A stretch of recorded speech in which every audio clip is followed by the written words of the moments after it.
Hey everyone, so welcome back to Just Therapy UK. My name is Emma. I'm a qualified therapist and a trained life coach. And in these videos, I'm hoping to give you some tips and tools to navigate, well, life in general, whatever is going on for you, whether there are things that are hindering you, whether you are having issues with the people in your life, whether you know somebody and you want to find ways to support and help them.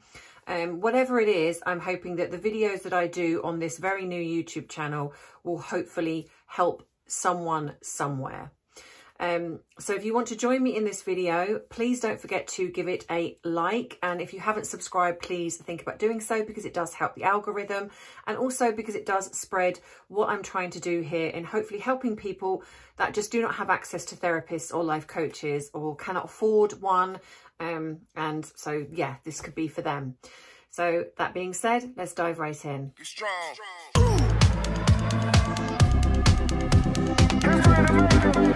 Today's video, I want to talk a little bit about when we are called names. And it's something that I do get a lot in conversations with clients, in the fact that when they're in relationships or they're with friendships or even family, they are called oversensitive, crazy, you're too emotional, all of the kind of things that almost are deemed to be a negative. And so I kind of want to explore that a little bit. Are you somebody that perhaps feels things very deeply? And there is a very big difference between somebody who has this type of personality where they feel things on a very deep level. Like if you're watching something on the TV and it could be something that's just like a little bit sad and you find yourself sobbing. When you're kind of listening to people, you can really feel the pain and the hurt that's coming from them, and you feel it. And yet when you explain this to people, they tell you that you're overreacting, or they tell you that you're wrong, or you're being oversensitive or too emotional. Well, I'm here to tell you that you're not any of those negative things that someone might attach to how you're feeling. Everybody is different. Everybody. We all look at things from a perspective of what has happened to us in our lifetime. And some people cut themselves off from the emotions that they feel. And let's be honest, we're born with these. As a baby, we cry, we scream, we laugh, we feel scared when someone goes boo. You know, so these are very natural things that we feel as a baby. What we don't have as babies is guilt, shame, all the negative kind of connotations that come along in society, or whether you're in your family or friendships or relationships, school, even college, uni, whatever it is, that's kind of been added on along the way. And the problem you have here is if you're not confident in who you are as a person, this can alter your self-perception. So this could really change who you think you are. And what you might then do is adapt accordingly. So if someone tells you that you're being too emotional, you'll internalize that and then think, you know what, I won't be that, and I'll do everything I can to not be that.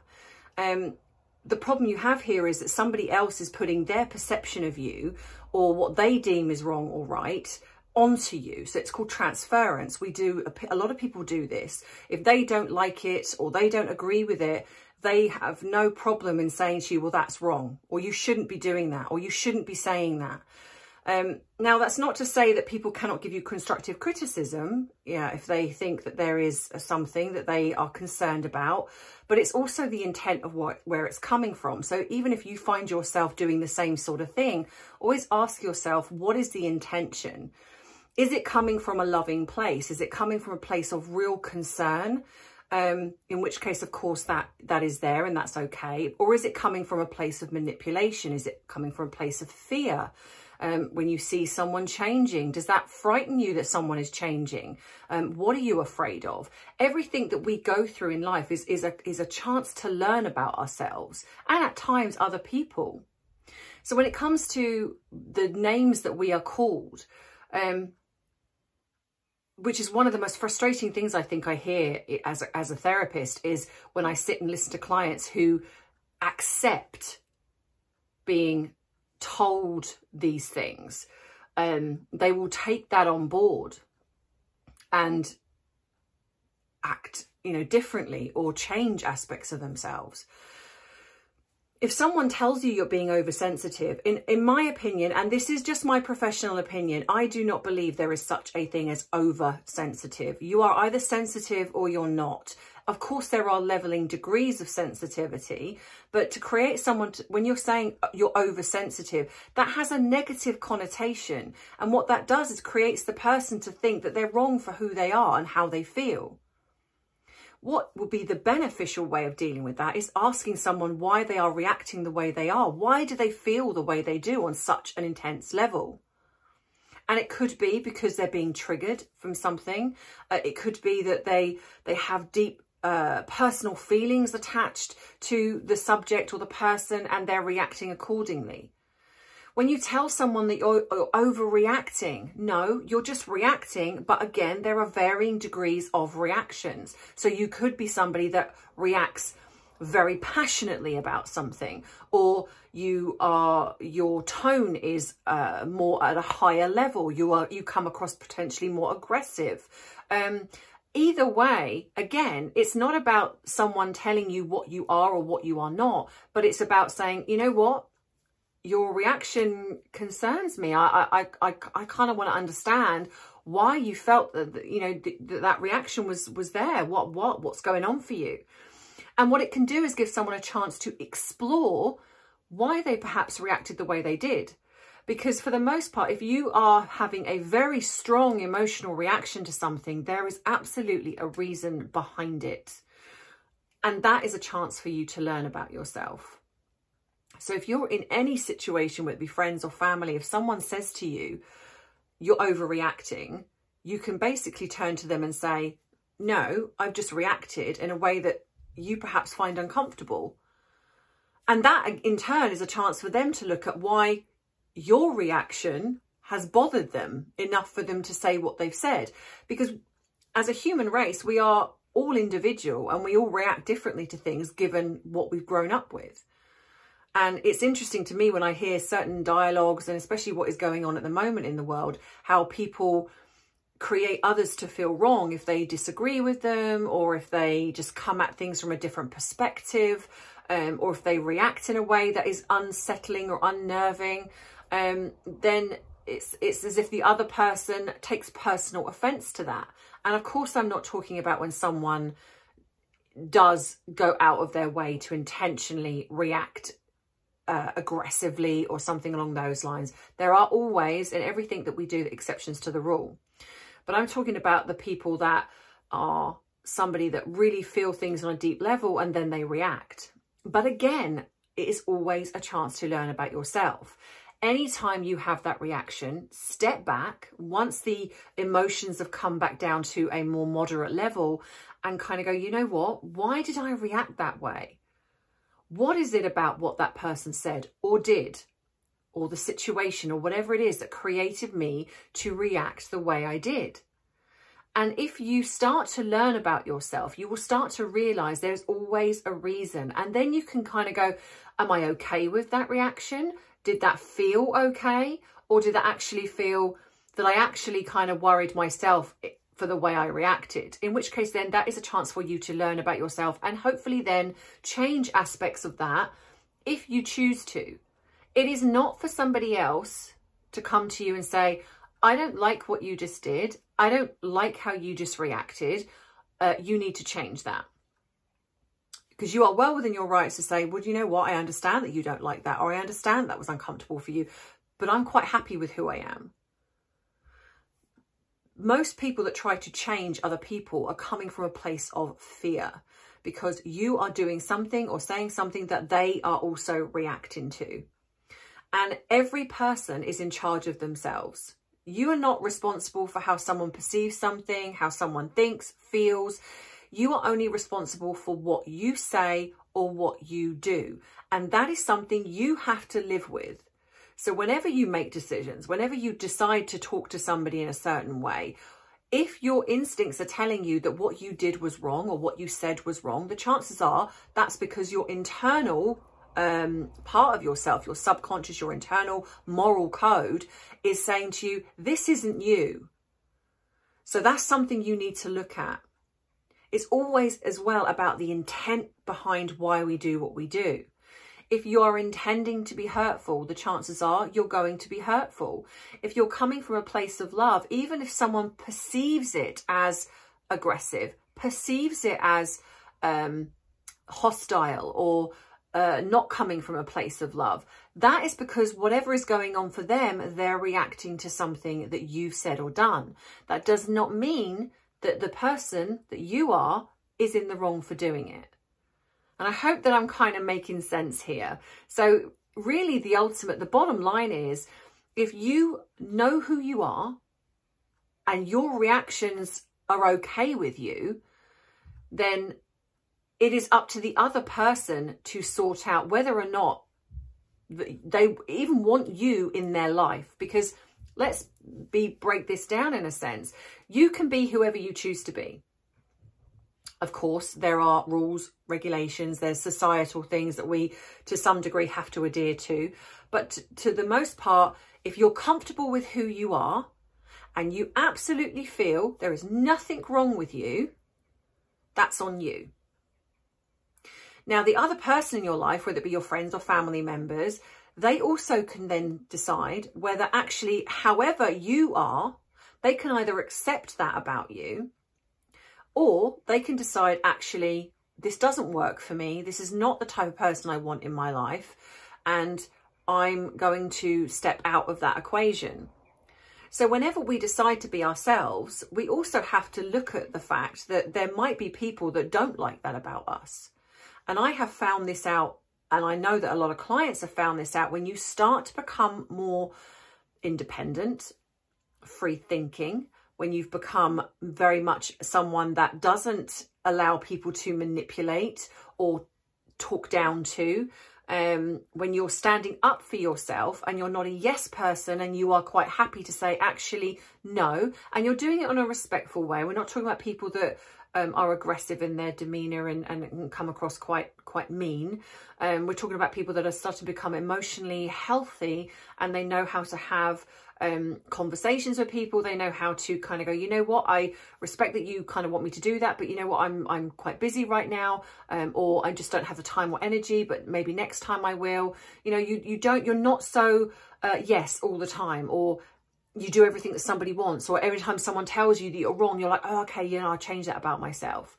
When you start standing up for yourself and doing those things, some people struggle with this. They don't like it. So what they will potentially do, even if they don't realize they're doing it a lot of the time, is they will tell you that you're wrong. They will say things along the lines of, and I had this very recently with a client, you're changing. I don't like who you're changing into. And of course, the response there would be, well, I'm sorry that you don't like the person I'm changing into, but you know what? I love this person I'm changing into. I love the fact that I'm not willing to put up with people manipulating me. I love the fact that I'm actually standing up for myself and I'm seeing my potential. I love that about me. Because at the end of the day, anyone who loves you or wants to be in your life would want that for you as much as they would want it for themselves. And unfortunately, a lot of the time when people find that threatening in a way, is because maybe there's a part of themselves that wants to do it, but they're just too scared to. Or they're in friendships or relationships or families that they feel that they can't change. So they then also want you to kind of collude with them in that, and so they don't want you to change either. And then sometimes it's a fear that if you change, you're going to leave me. If you change that much, you're not going to want to be with me anymore. And I see this even in relationships when say someone, for example, becomes more confident, or someone loses weight, or gets a job that's kind of in the other person's eyes is slightly above or earns more.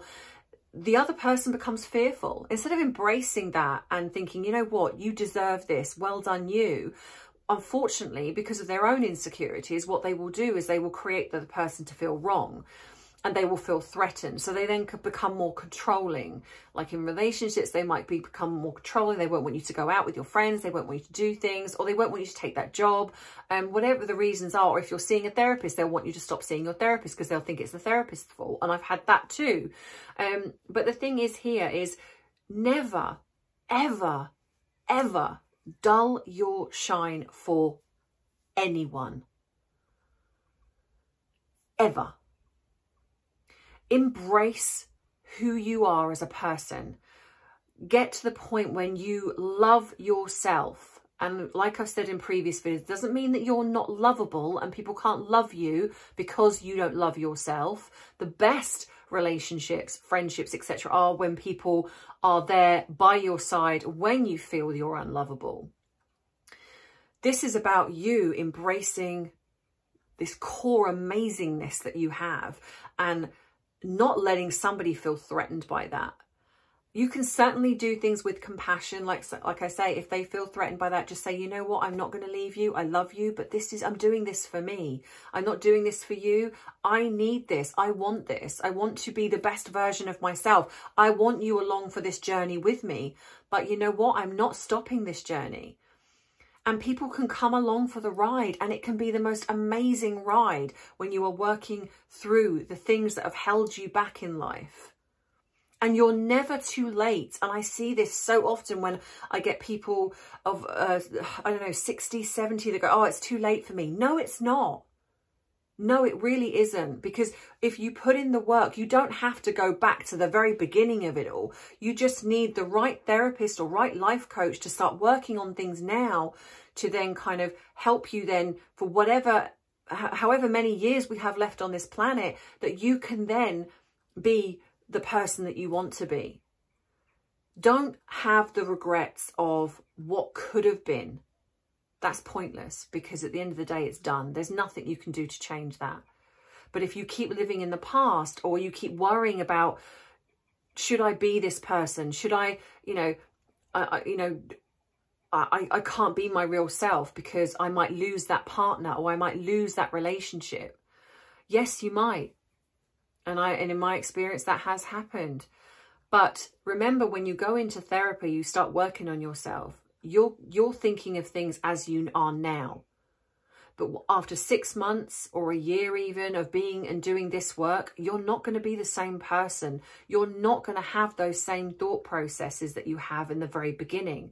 So yes, you might be coming at this from a place of fear where you're scared of change and you're scared of potentially losing someone that's in your life.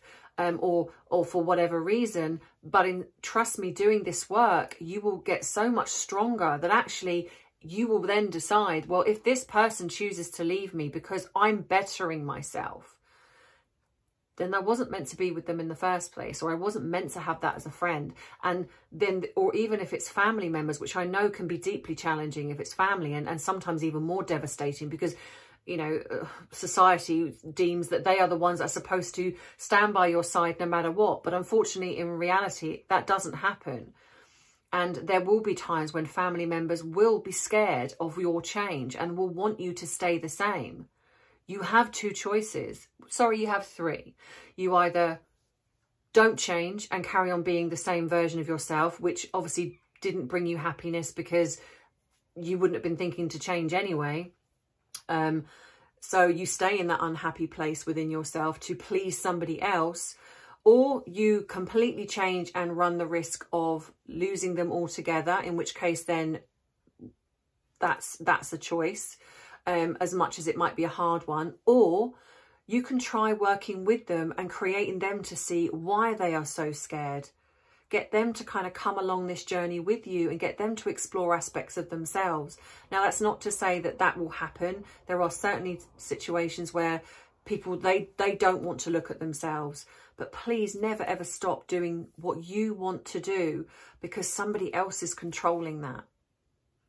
Don't feel that you're being selfish. And in a way, it's okay. It's a difficult one because it's not selfish in a negative way. It's okay to focus on you. It's okay to spend time and think, you know what, I'm going to put me first for a change.